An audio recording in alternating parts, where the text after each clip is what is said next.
Alright, so I'm going to walk you guys through this step of how I'm going to get this back to where it looked like there was no damage at all to it. It might look complicated to some, but it's actually a fairly easy process, especially since we're being in a door jamb where it's really tight and really small with all these body lines. We can go off of those, and that way we don't have to really recreate anything on the outside of the truck or anything like that. But I've already got it cleaned, taped up, as you guys can see, and I'm going to kind of explain that just a little bit, how I went about and what my thinking was on the tape up job for this little spot repair, we'll call it. And that's just goes with knowing with what to do with where you're going to fix it, if that makes any sense. And what I mean by that is knowing your surroundings of everything. And since I created all this, like I was the one that actually, designed this and painted it and did it all myself, I know where to work with. I don't even have to think about it really. And that is just goes with, time and all the experience you have. That's just going to build up for you if you guys don't know how to do stuff like this. It just, after time, you just don't even have to think about it. You just do it. That's kind of what I did here on this. So what happened is, like if you guys didn't watch the video before, the latch got loose and it was scraping, and it just scraped up some of the paint. What we did was we prepped it with a block, blocked it down, got everything to feather edge. And that's the key here. You want all this to feather edge. You don't want to feel a line or anything. You want it as smooth as possible. Now, most of this is going to get covered by the latch, but you got to treat it as it's not. So you want to treat it as you're going to be able to see all this. So you want to get it as smooth as you possibly can. And with as much paint that we put on this to begin with, it blocked out really easy. Everything was prepped before right, so everything pretty much feather edged in no time. And then after that, I cleaned it up, taped it off. I just back taped everything. I rolled this edge for the, the blend in the clear when we get to that. But that's not how I'm going to finish it when I clear it. This is just for this spot right here. I'm not really worried about anything below or anything above. Obviously, you want to give yourself enough room. I created kind of like a bridge here. You guys have seen me do this on other cars. I'm at work creating a bridge for clear coat and paint. But this is just for the paint, so it's kind of close, but we're going to keep it really tight, and we're not going to go anything above this. You want to kind of keep it kind of down below and just kind of let the air and the overspray kind of go up under here, and it's going to fall where it needs to. That's just how it works. It looks weird. It doesn't look like it'll work like that, but that's how it is. The air just goes underneath of this, and it kind of it traps itself, so there's not a hard line or anything there. And then I hard line and fine line this bottom graphic against the pinstripe.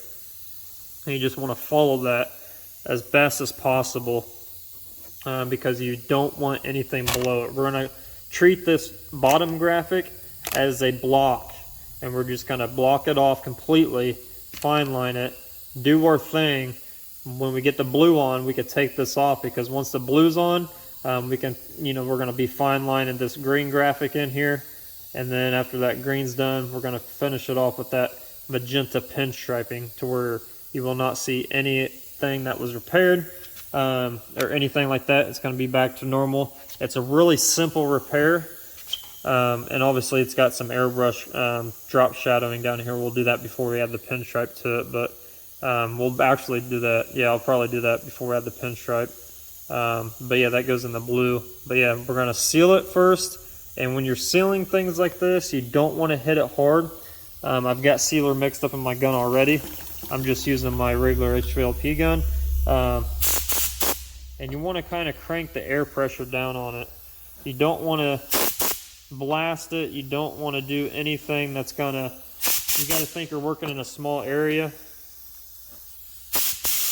So you want to make sure that it is low air pressure. The less overspray you have everywhere and the cleaner and tighter job you do, the easier it's going to be on yourself.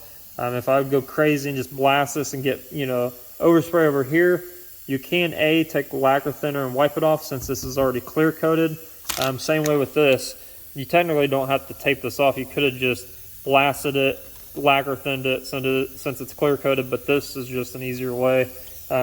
Usually thinner causes a mess with a lot of paint that's in an area, so it's just better just to tape it off. But you want to keep it really nice and tight, low air pressure, and you want to dust, since we have these feather edge lines in here, you want to kind of just dust it on there first. You don't want to try to heavy it on because it'll start eating away and raising everywhere.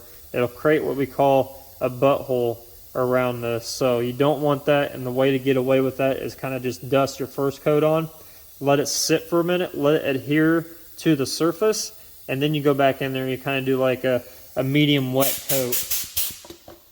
So I'm going to get my gun ready here. I'm going to show you guys what I mean.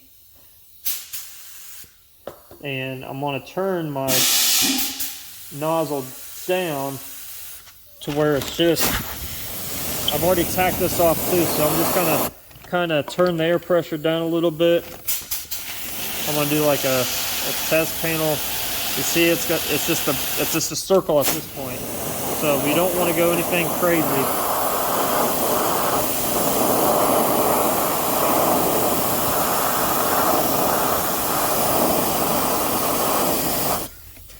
And that's going to be pretty much the first coat. I'm going to let this tack on there and let it just adhere to it and flash off. And then I'm going to do like a little bit wetter coat over top of that, but almost the same thing. You don't want to go too dry, because if you go too dry, anything you put on top of it, it's just going to look like crap. It's going to be really rough.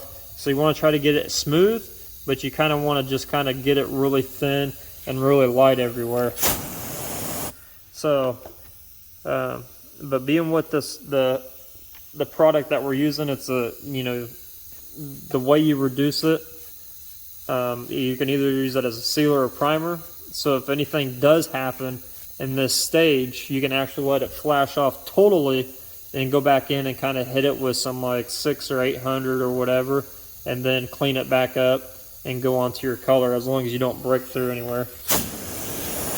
Because right now I can almost use this, I can almost put color over this, but I want to try to hide all this bare metal and everything first.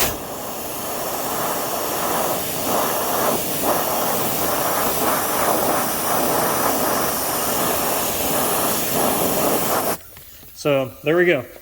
That's pretty much how you want it to look. It looks nice and even. It's kind of wet, and we're going to let this flash off. We're going to tack it, and then we're going to come back in our blue, and I'm going to actually roll this edge right here, kind of like I did right here, and roll it. That way none of the blue gets on this side of the body line, because then you just have to go back in and fix it. So we're going to use this body line, this edge right here for the jam, and roll the tape back. That way we're only in this little area. I'm not too worried about over here, because obviously that's the end of it, so I can always recreate that. It's this over here that gets close to the body of the truck, because like I said, we don't want to further it out here. So stay really nice and tight, roll this edge if you need to, and then spray your blue back in.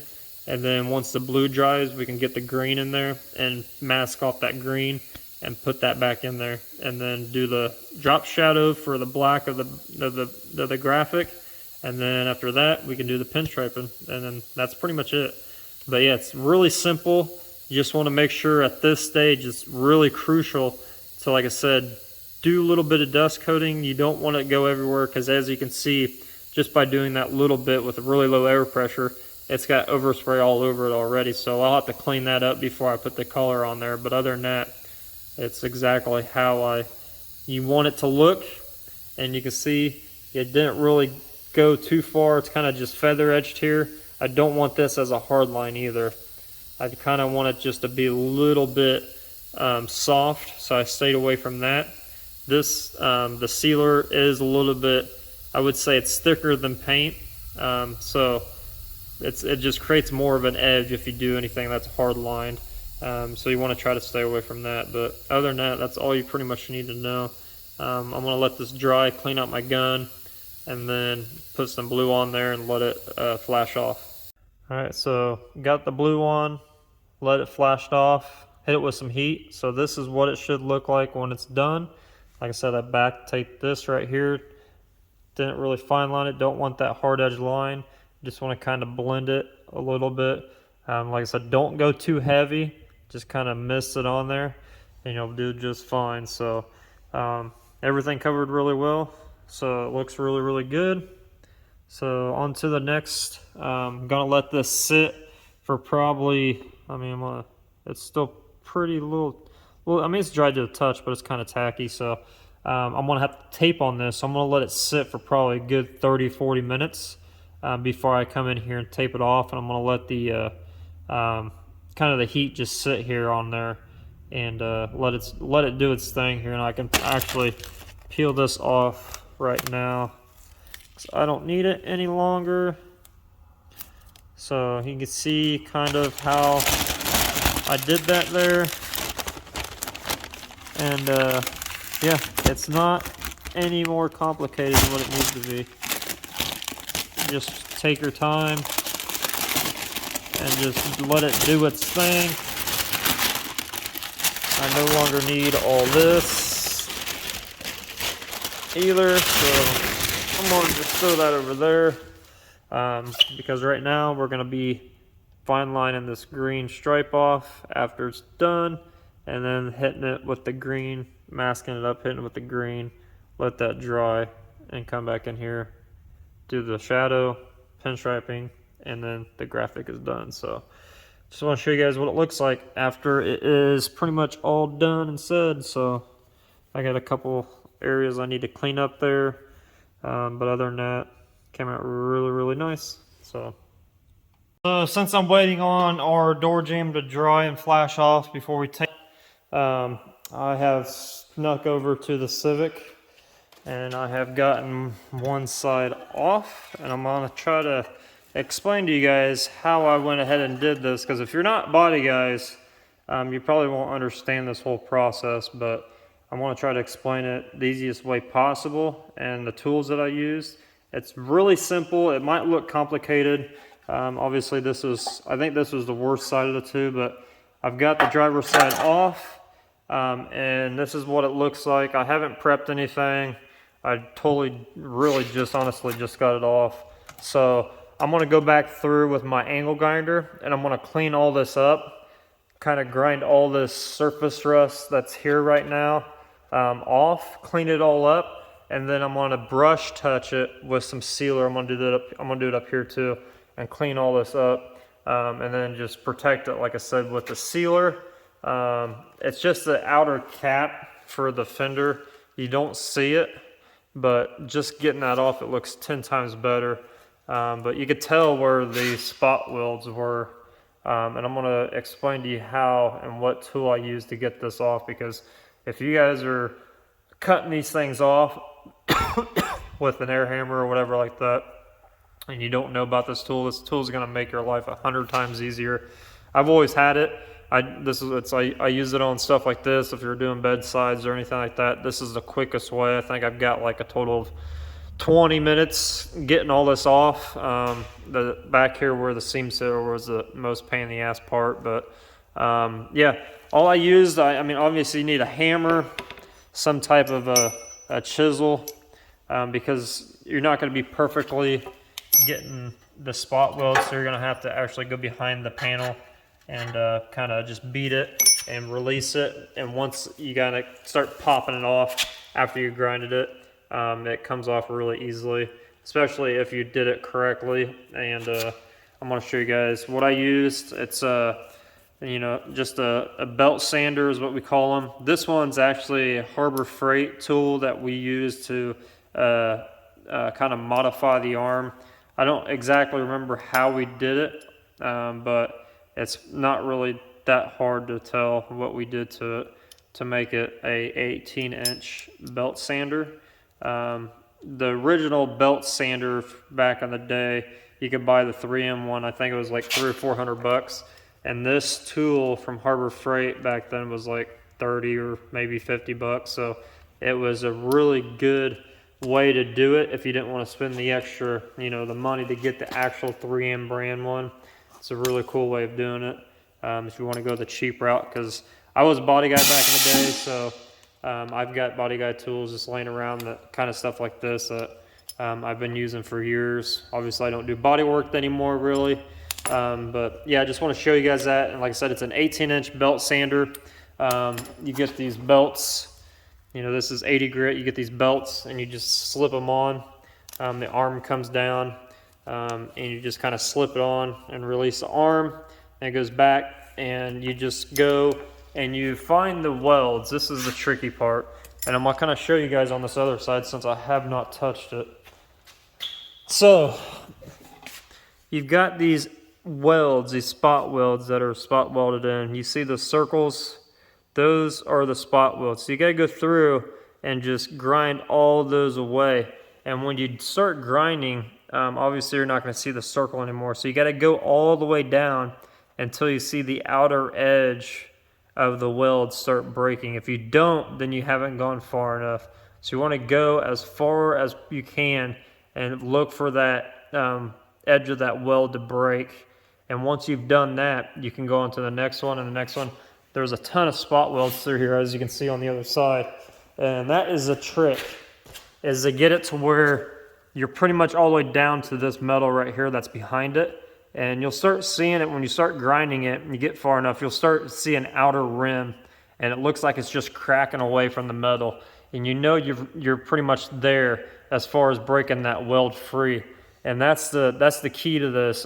It's really tricky. Back in the day, we used to take grinders and just grind it down. It would take forever because some areas are really hard to get to because some of the metal's bent and it's formed differently. But with this tool, you can actually get in right on top of it and just start, you know, I'm going to clean this one up here. And you get right on top of that head of that weld and just clean that sucker up really, really quickly. And this thing, with these belts, they don't really last too long. I went through 2.5 belts on just one side, so it's not bad, but it's not really, they do eat away really quickly, especially if you're doing like a really thick, high-strength steel and you're doing this too. I recommend getting a grinder at that point. But yeah, it eats away at the belts really quick, but it also eats away at the welds really, really fast doing this because you're putting pressure right on top of that spot weld, and it just eats it away and it cleans it up and it just pops it free. So yeah, like I said, back in the day, we used to take grinders and drill bits and have to drill them out one by one, and it just took forever. The drill bit heads would break all the time. So this way is really, really easy. So if you're a body guy, if you're becoming a body guy, make sure you get one of these tools because you're going to start doing bedsides like crazy, replacing bedsides on trucks. And this tool, you could have a whole bedside off in like half an hour. It makes life a lot easier, work a lot faster, and it just does a clean job. You know, you're just left with the heads of the welds. You're not left with beating the panel up like a lot of guys will beat the panel up by cutting it off and all that other stuff. So it does a really clean job. Once done, you go far enough, you don't have to go back anymore. So I'm going to clean all this stuff up and put some sealer on it and be done with this side. Guys, one last time before I put the sealer on this metal of what it looked like when it's all cleaned up. So yeah, cleaned up really, really nice. I think we just saved it just in time for it to not eat through this other piece of metal, because that's what happens to rust, especially when they're welded together. If I would have just left this on there, because you don't really see it, all this metal that was bonded to the other metal would eventually transfer to this metal, and it would just start eating away at this.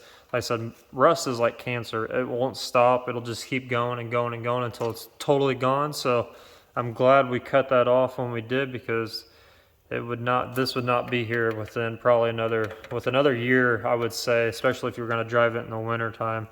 This back metal piece would be totally ripped out and gone as well. So it cleaned up really, really nice. So now we're just going to brush touch some sealer over it to protect the metal until we get the new piece to cap over it and bond it back together. So yeah, pretty cool. So if you guys never done something like this, that's what it looks like. This is kind of the way you need to do it.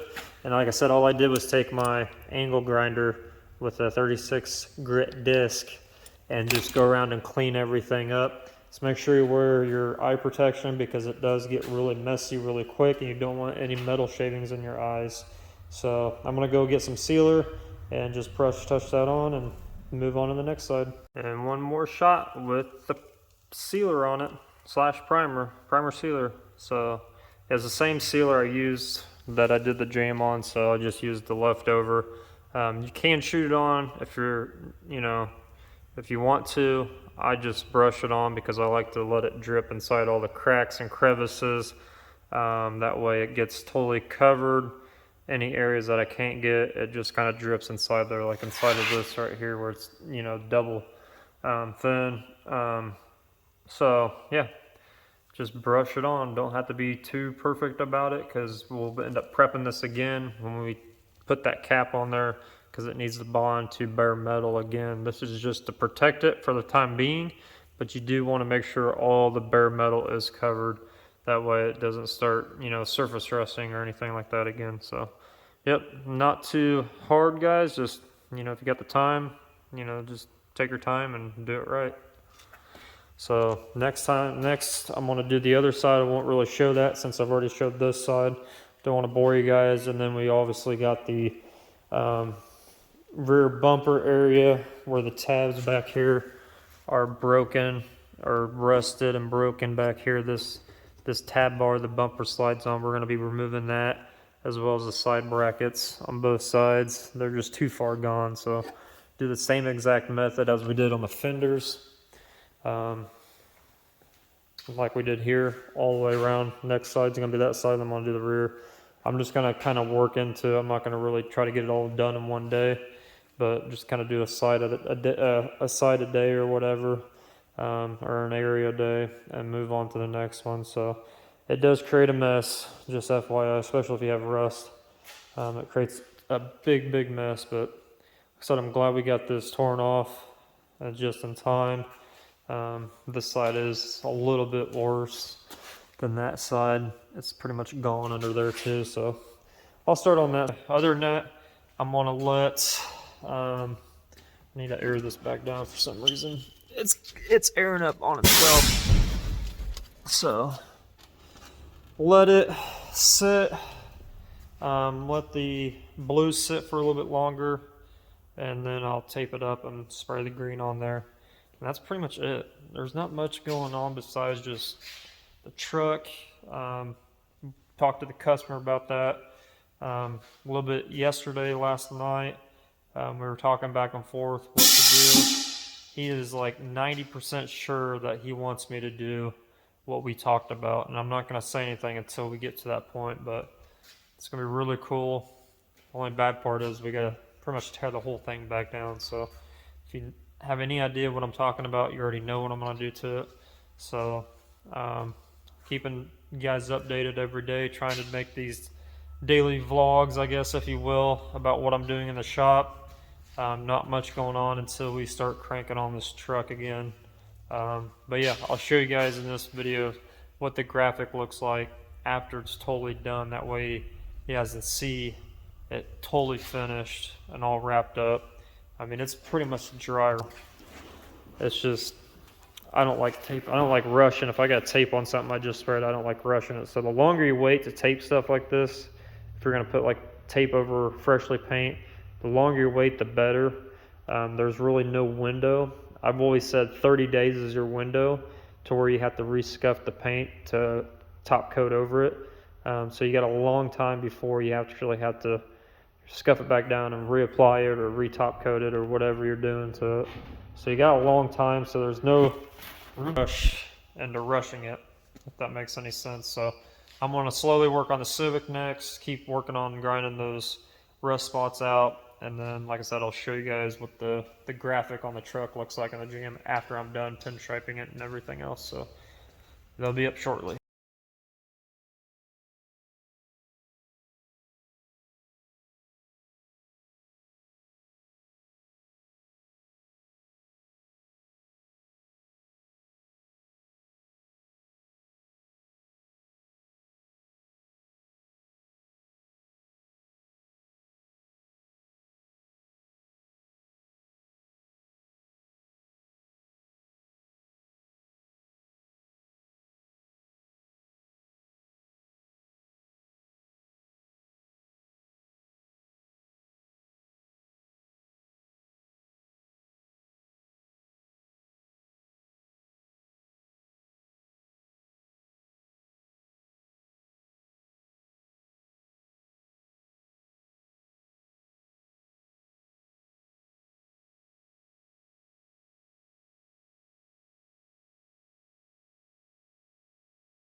So yeah, that's pretty much it, guys. Some of the pin striping I'm not really fond of, so I might go back and just clean it up, make it a little bit thinner, but got to remember that big old bracket's going to cover most of that, so you're not going to see a lot of this in here anyways, because that striker is going to go over a lot of it. So I'm going to go back through there and just kind of do a little bit of cleanup, and then once we figure out what we're doing with the truck, I'll go ahead and probably put one coat of clear on this, that way it's locked in there.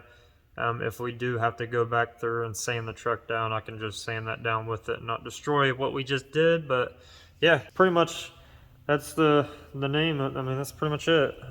Like I said, that striker is going to cover all the center section right there, so I'm not really worried about it because it's going to get covered up anyways. But yeah, that's it. I mean, not much to it, but you know, just go in there and spot repair it. Don't make it more complicated than what it is. Just do it and get it done. So yeah, pretty happy with it. Like I said, until we figure out what we're doing this truck fully and finally, I know he is getting a custom cowl panel made. So we're going to be extending the graphics on the hood out, and I think he said on the roof and back down the cab as well. So a lot of add-ons we're doing to this to make it fully complete and look pretty crazy wild. Not that it already is, but we're gonna make it that much more wild and better, and you know, just make it that much more better and all and overall. So, and then we're gonna be, like I said, doing some upgrading to it as far as paint wise. So once we figure that portion out, what we're doing, we'll end up tearing this whole thing back down like we did before in the other video. So it'll be pretty much bare bones when I get done, you know, before we start prepping and sanding everything. So yeah, that's pretty much it for this video. You guys got a little bit of everything.